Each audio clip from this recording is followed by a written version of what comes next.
السلام علیکم جی۔ آج میری ویڈیو بنانے کا مقصد یہ ہے کہ ہمارے اسلامی جمہوریہ پاکستان ملک کے وزیر اعظم جو شہباز شریف عرف گنجا صاحب ہیں، اس نے اس چوڑے اس خنزیر سے ملاقات کی۔ وہ چوڑا فرانس ملک کا وزیر اعظم میکرون اس سے ملاقات کرنے گیا۔ ہمیں کوئی لین دین نہیں ہے اس سے، ہمیں صرف اور صرف مقصد اس حد تک ہے کہ وہ گستاخ رسول ہے اور گستاخوں کی حمایت کرنے والا ہے۔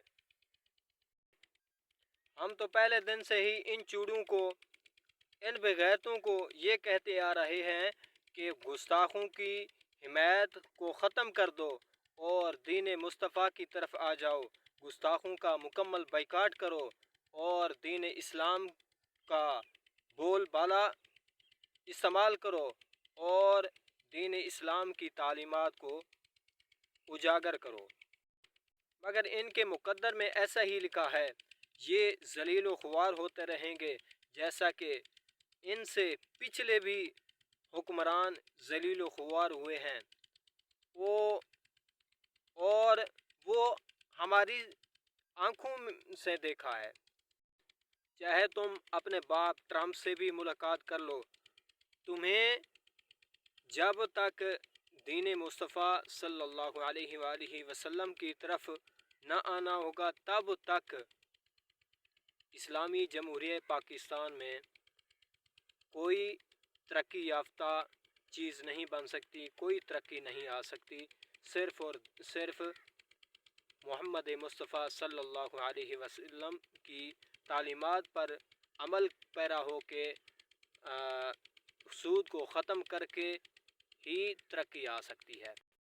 اس کے لیے میں اور مثال میں نہیں دینا چاہتا، آپ کے سامنے ہے اور آپ دیکھ بھی رہے ہیں، سن بھی رہے ہیں افغانستان میں امارت اسلامیہ میں کیا چل رہا ہے۔ دین مصطفیٰ صلی اللہ علیہ وآلہ وسلم کے عمل پیرا ہونے کے مطابق کتنی ترقی ہو رہی ہے۔ اس کے علاوہ وہ دوسرا بے غیرت ٹرمپ جو امریکہ کا صدر ہے، وہ بھی ہمارے فلسطینی بھائیوں کو دھمکیاں دے رہا ہے۔ وہ کہتا ہے کہ ہم یہ اسرائیل کے قیدیوں کو رہا کرے ورنہ میں ان کو جہنم میں تبدیل کر دوں گا۔ اگر ایسا بھی کہہ رہا ہے ٹرمپ، وہ اپنی خام خیال میں ہے۔ اگر ان جیسے بے غیرتوں کی ان باتوں کو سمجھنا ہوتا تو فلسطینی مجاہدین نے سمجھ لیا ہوگا۔ یعنی کہ ان جیسے بے غیرتوں کی باتیں ہی باتیں ہوتی ہیں، یعنی کہ یہ سامنے ہو کر جنگ نہیں لڑ سکتے، یہ مظلوموں پر ظلم ڈھاتے ہیں، یہ کبھی ان مجاہدین کے سامنے نہیں آئیں گے کیونکہ یہ بزدل، بے غیرت، بے شرم اور بے حیا ہیں۔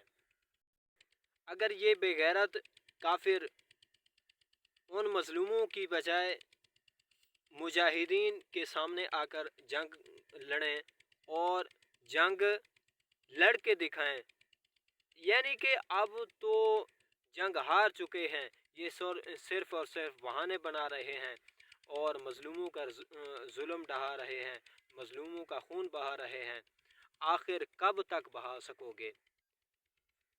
مجاہدین نے تو جنگ فتح کی ہوئی ہے، جنگ فتح کرنے اور اس طریقہ سے بیت المقدس کی حفاظت کرنے سے فلسطینی مجاہدین ایک دوسرے سے بڑھ چڑھ کر حصہ لے رہے ہیں اور جنگ لڑ رہے ہیں، اور وہ اپنے مال، جان، عزت، آبرو کی پرواہ کیے بغیر بیت المقدس کی حفاظت کرتے ہیں اور کرتے رہیں گے، آخری دم تک، آخری سانس تک اپنے ملک کی، اپنے بیت المقدس کی حفاظت کرتے رہیں گے۔